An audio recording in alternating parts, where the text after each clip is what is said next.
The People's Action Party and the Workers' Party have crossed swords once again on how best to support low-wage workers. Senior Minister of State and NTUC Deputy Secretary General Koh Poh Koon took issue with Leader of the Opposition Pritam Singh's minimum wage proposal of $1,300 per month, citing challenges in coming up with an ideal figure that should be applied across all sectors. Both parties also warned of politicization of each other's model, progressive wage by the PAP and WP's minimum wage. In a political contest, a political party will surely come along and say, well, $1,500 will reflect higher moral imperatives. Yet another will come along and say, 1,003 is good, 1,005 is better, but 1,007 must surely be more divine moral imperatives. It can become a political auction.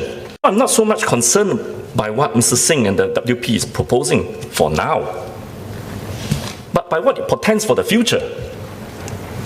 The possibility of a political auction that will price our lower skilled workers, our brothers and sisters, and disadvantage our smaller enterprises, our SMEs.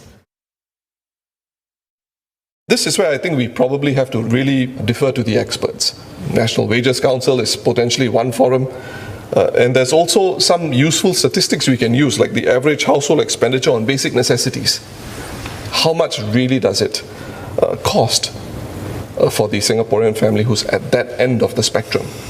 And the minimum wage or the floor can be set at a number which is realistic and correspondent to that. It's not a number that has come out of the sky. My question quite simply is, do we need to wait so long to cover these Singaporeans?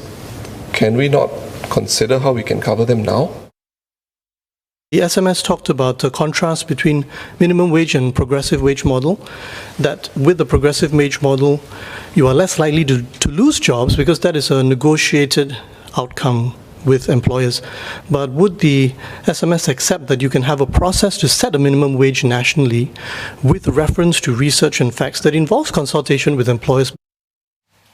Well, another issue that Dr. Koh raised was whether the minimum wage should apply to foreign workers, noting that the current WP model does not. In many developed countries, the concept of a minimum wage as it is applied includes migrant workers as well. So I think we have to be careful about what we're saying here, because to buck the norm, to be different, there must be a real strong justification. Can we be a nation with a strong social compact, but without minimum wage?